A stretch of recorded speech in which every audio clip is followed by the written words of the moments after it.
Hey you guys, it's Bridget and I am here in Galveston just spending an afternoon at the beach, and I wanted to shoot a little video and talk to you guys kind of about the posts that I've been sharing lately and just share with you some of the experiences that I'm referring to when I talk about going through hard times and growing from them and just the struggles that I've been through. So first, let me give you a little background. I grew up in a small town in Wisconsin on a farm actually, and I have 8 brothers and sisters, so there's 5 boys and 3 girls, and I grew up in a fun environment, a fun family. We were always out doing stuff with each other.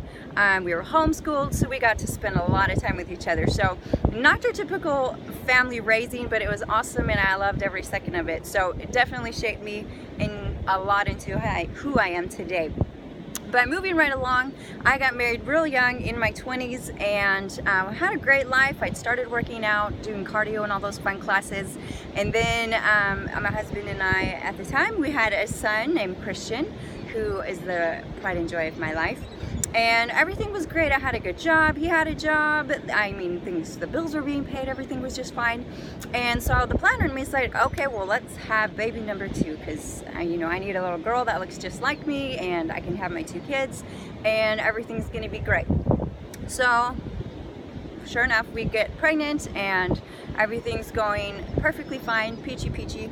And all of a sudden, like within a matter of hours, I'm in the hospital and my baby is stillborn. And I'm sitting there in that moment wondering what the heck just happened. I had everything planned out to the T. She was a girl, her name was Claire Elizabeth, like everything was perfect, and all of a sudden I'm sitting here like, what happened? Like, I don't get it. And it was just such a devastating moment for me, and still, like, just to think about it and go back to that moment is so hard, because it's like you still want to ask those questions and you want to ask why and all those things. But it was a really difficult time for me. I'm a very social person. I love being around people, and I stayed home. I wouldn't go out. I wouldn't be around any family. I had so many friends that were pregnant at that time, and I couldn't be around them. I stayed home, and I fell into a very deep depression, and I stopped eating. I got real skinny, so then I wouldn't even go work out. I just sat around on a maternity leave with nothing to do.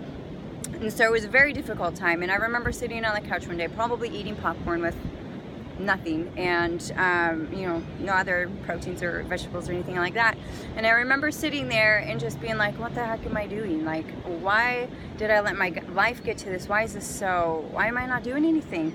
And I made a choice in that moment. I'm like, I still have a son, I still have a family that needs me, and I'm not even taking care of myself. And so it was in that moment, I remember it, and I got off the couch, both literally and figuratively, and I made a conscious choice to learn how to eat right and to learn how to lift weights. And I hired a coach, and it started changing my life. I finally had something to learn, something to do, and I then also decided to sign up for a fitness competition, and that was a game changer for me. So now I had a goal, I had a plan, and I had something that I could do that was taking care of me. And so I trained. I never knew how to lift weights at that point. I didn't know you did legs. I didn't know all about those booties and all those things that are so popular now.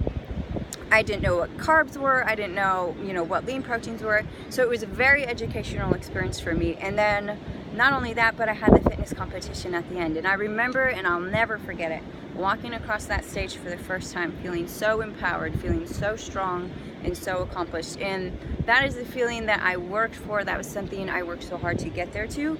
But it was so much more than just walking across the stage in a skimpy little bikini and getting a trophy. It was more about the journey that I took to get there, and all of the obstacles I had to overcome. And like looking back and seeing when I was just sitting on the couch in a just depressed state of mind, and now I'm living my life and I found something I'm absolutely passionate about, and that changed my world. It was incredible and so empowering, and it's continued to shape who I am today. It's continued to help me grow as a person, having that discipline, having that mindset, learning how to overcome all of our struggles, and using something positive like fitness to have a goal and help you push your energy in a positive direction. And I still continue to use it to work through struggles through, to this day. I've got, since then, my husband and I ended up getting divorced a couple years later, and even through that whole time, if the only thing I could control was what I ate, I would eat something healthy. I would work out when I had the energy to, but finding something like fitness and health and nutrition and taking care of your body first so you can take care of the rest of the world around you, it has been so empowering. And that's why I share this with the world. That's why I don't care about just looking good and wearing athleisure clothes all the time. It's more about the journey that I've gone through and how competing and how learning how to eat healthy and take care of my body has given me confidence, it's given me strength, and it's empowered me in all areas of my life to feel more confident and to be just an overall better woman, and allowed me to serve others. So that's what this is about. This is a big chunk of my journey, and my goal now is to just share it with other women who are going through the same struggles, who have been in that depressed state, have gone through divorce or breakups or even lost a child. Like, that is stuff you cannot go through alone, and you have to get somebody to help you go through it. And when you take care of yourself first, then you can take care of other people. You can be the wife you're supposed to be. You can be the mother to those kids. And that was one of the biggest things. It feels selfish at first, but if you can't take care of yourself, how are you going to be able to take care of those that you love? So that is a little piece of my story, and I hope that you have found it inspiring. I hope that maybe it's encouraged you today to take massive action if you are in a place of feeling depressed or kind of hopeless. Take massive action. Get up off the couch, if you will, and do something about it. You are in charge of your feelings, you're in charge of your future, and all those struggles that come your way, you're responsible for your reactions and how you come out of those. So my goal is to always come out stronger, more confident, and empowered. So thank you so much for watching. Thank you for being part of my journey, and I look forward to sharing a lot more about fitness and health and nutrition with all of you guys. Thanks again for watching, and have a wonderful afternoon.